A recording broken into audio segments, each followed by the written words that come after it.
A few weeks ago, I got my Turbo EF XR6 on the road for the very first time in over 3.5 years. It was left abandoned down the side of my house and the guilt was eating me up. And for the most part, everything was a huge success. No leaks, no weird misfires, and most importantly, the motor stayed together. I had my mate Ollie street tune this thing. At only 7 PSI, it was absolutely frying the rear tires off, and I cannot wait to see what this thing does on the dyno. But before that happens, there are a few things that we need to do to this in order to get it dyno ready. We have a lot of stuff to do, so let's get onto it. First thing we need to do with the EF is change the oil because it has mineral oil in it and the cheapest Z9 rip-off oil filter I could find. And we're giving this Intech the best chance at life. We got a Riker Z9 ST. I've never seen this on a car before, but that's what this thing is getting. And 10/10ths Penrite 10W60 oil,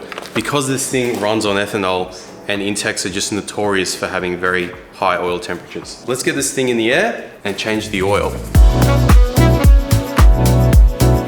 I assembled this motor probably 3 years ago. I am astounded that I managed to get an Intech to not leak oil. It is completely bone dry under here. I scratched the ever-living hell out of the crank when I was doing the rear main. No oil leaks. The sump completely dry, down the side of the block also completely dry. Very impressive to get an Intech to not leak oil, and I've somehow managed to accomplish that. Hopefully we have the same luck keeping this T5 alive. It's been a while since I've serviced the Falcon, and to address all the comments in the last video, yes, I don't own any AUs anymore, unfortunately. I had to sell them for the new project, which you guys will be seeing next week. Crack this open. It should stink of ethanol.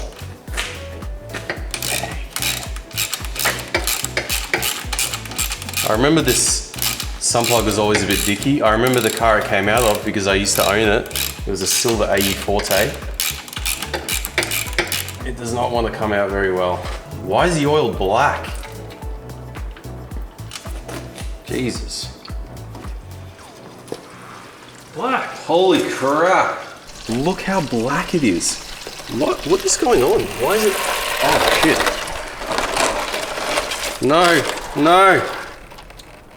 No. Why is it doing that? Why? It's like water as well. I wouldn't count the kilometers it's done. It's like a boat. I'm counting hours.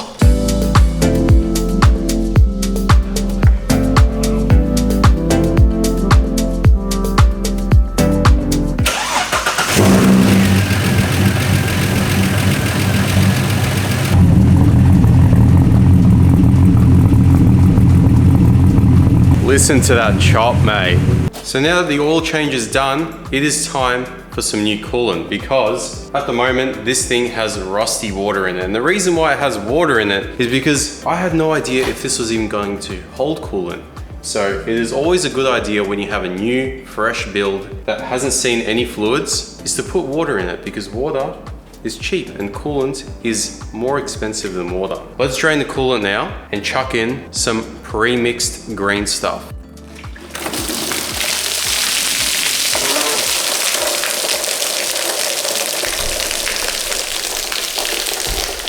Okay. I think 99% of that ended up on the floor.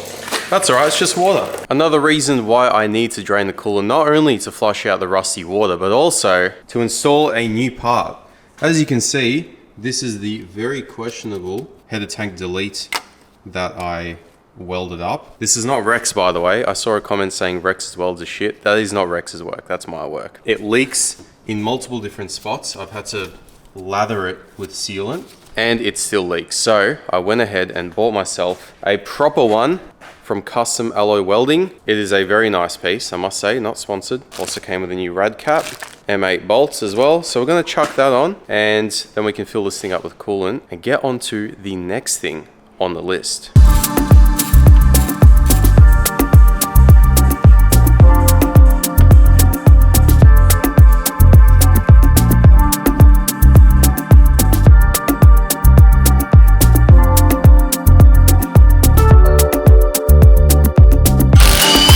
Now the next task that we have to do has something to do with the lock kit that's in this car. Now, as I've said a million times, this EF is actually fitted with an AU subframe. Now the reason I did that is because this is technically supposed to be my drift car. Now at the moment, all it has is cut and shut knuckles and extended turret ends. The effect that that has on the front suspension is quite dramatic when you don't have stuff like adjusted caster and also no camber, as well as no wheel spaces or properly fitting wheels.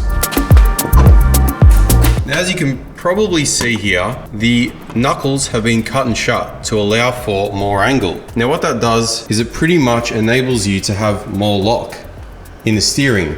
But when you don't have stuff like extended lower control arms or shims in the front end, you end up having a lot of steering issues and especially Ackerman issues where lock to lock the steering actually binds up, and that's what's happening right now.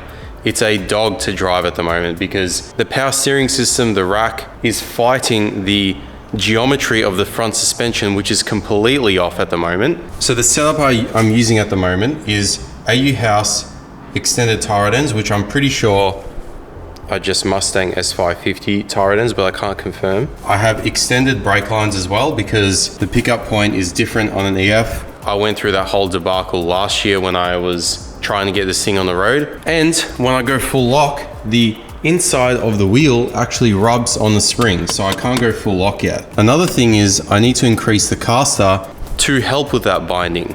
So what we need to do is take out the upper control arms, re-drill these pickup points for the upper control arms or the camber mounts, whatever they're called, and increase the negative camber. I also need to shim up this front one with 3 shims. So let's get onto that.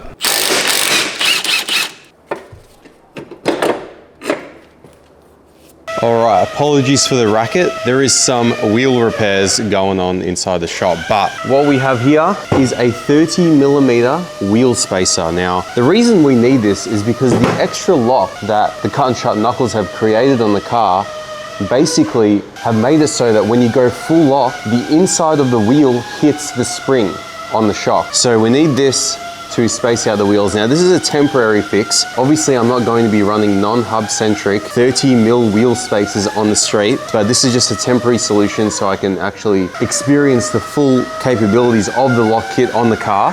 So we have that. Now another thing which I'm very excited for, custom made camber plates. Now as you can see here, they are fully custom. Extended studs, and we have 3 levels of camber adjustment. We have 2 degrees, 4 degrees and 8 degrees. Now we definitely won't be putting the 8 degrees on. I reckon we'll chuck it right in the middle at 4 degrees because the car naturally cambers out when you lower it. So that should equate to around 6 degrees, which is what all the AUs that drift are running, around 6 degrees of negative camber. We're gonna remove the stock crap out of the car, chuck these in, should be sweet.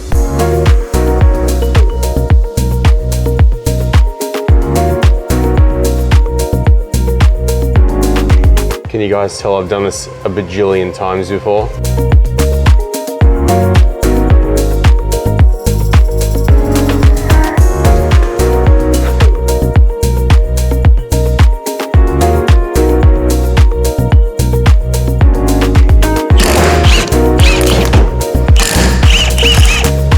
Now I did actually try and re-drill these myself, but because we don't have the correct tools, I ended up drilling them on the piss. So it was never gonna work, and I'm just like, you know what? I'm gonna let someone that knows what they're doing make these because they're kind of crucial for the suspension. I didn't really wanna mess it up. I'm keen to get these new camber plates in because it's gonna look sick. Another thing that I'm doing in order for this lock kit to feel really good is installing some extra shims. Now the reason we need these is because in drifting, you basically want as much positive caster as possible. Caster is what makes your steering return nicely when you're trying to flick, transition, stuff like that. I don't exactly know the thickness of these, but I do know that you need 3 thick ones and 1 thin one.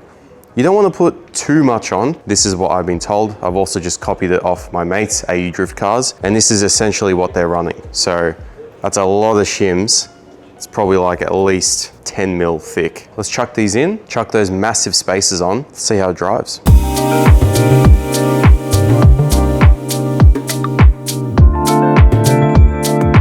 Camber plates are now in, this is what they look like. So those are the camber plates. We have them, as you can see, in the middle hole, so -4 degrees. But as you can see, the suspension isn't loaded and we have this much camber. And also you can just see the shims in there as well. You can see how much positive caster it has just by the wishbone sticking up towards the back. But now what I have to do is change the rear tires. So as you guys might have noticed, I have some stockies on the back, absolute like meth spec 16-inch. I think these are off a BA or something, I don't know exactly. And what's supposed to be on the back are these Tickfords, which as you can see, they're basically on cord. They're like mils off the cord. So I got some brand new Chinesium tires for it. I'm gonna go up the road and fit them myself because unfortunately I know how to use a tire machine. So let's take these and let's fit some tires.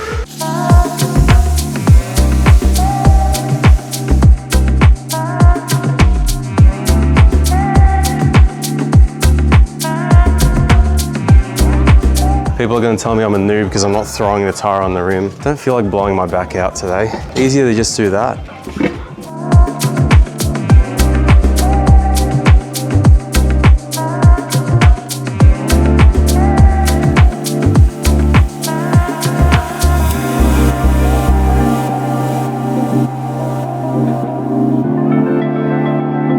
All right, all the work in the front is now done. We have new camber plates with more camber, and we have the spacers, and obviously we have tickies on the back now. The car looks as complete as it ever has. It's never had a full set of matching wheels on it. But now we're gonna chuck it on the ground. Hopefully the wheel in the front isn't gonna be sitting on the guard. I have a feeling that there's not enough camber to clear the tire to the guard, but let's find out. I'm keen.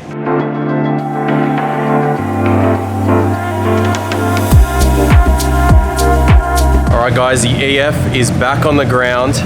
I just have it idling, warming up. There's a very dodgy coolant expansion bottle going on under the bonnet because I don't really know what to do. I've been having endless issues with this expansion bottle delete that the Falcons come with that sits over here. And I just can't seem to bleed the cooling system properly. So there is a good chance that I might be going back to an expansion bottle, which looks ugly, but what can you do? I'm just sick of it like overflowing and just doing dumb shit. So but now the main point of the video is to see how the EF drives. Now, what it looks like from the front. It's pretty awesome. It looks really mean from the front. Got like that bit of camber sticking out. That's kind of the look I was going for. It looks red hot, no pun intended.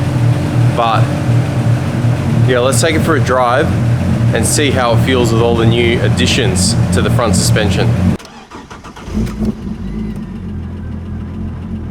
I love having a dash that doesn't work, mainly due to that thing down there. The 750 doesn't have enough inputs to wire in dash stuff, so we're not going to be running a dash for a while. I think the only thing that works is the speed and the volts and the fuel gauge sometimes.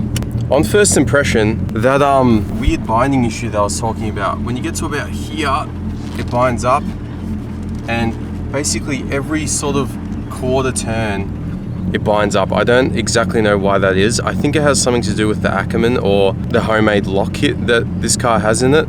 I've driven plenty of AU's lock kits and they don't feel like that.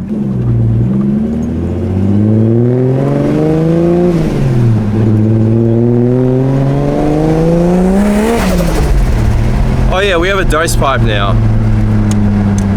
And my indicators just stopped working. Nice. On first impression, we have very direct steering, like it's point and shoot. Essentially because of we're artificially making the ratio in the steering rack quicker. So small inputs make the car move quite a lot, which is what you want in drifting. Obviously the alignment needs a lot of work.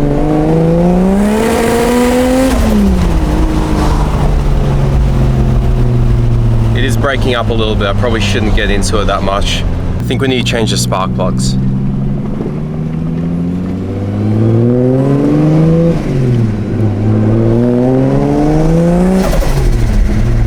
That dose pipe sounds really good. And we just lost our speedo.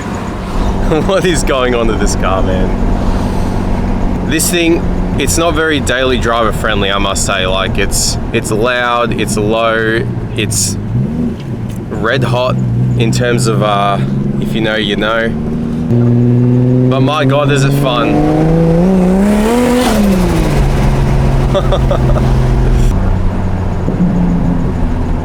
I was kind of hoping I could take this thing out for a proper drive on the street, but with the whole no indicators working and it pissing coolant out, I don't think we're going to be able to do that today, but definitely in the future. There is actually a dyno tune coming up for this thing in the next couple of weeks, so I have to get these problems sorted out ASAP. But overall, the steering feels better, not ideal still, but a lot better. Dose pipe sounds awesome. This thing is a piece of shit. If anyone has any suggestions on what I can do, please leave them down in the comments below, because I'm at a bit of a loss. This is now the second filler neck and the second overflow setup that I've tried on this thing, and it just does not work. The Ford one is too good. It works too well. So I think for reliability and simplicity, I think I'm gonna have to put it back. Thank you guys so much for watching. I'll see you in the next one. Take it easy.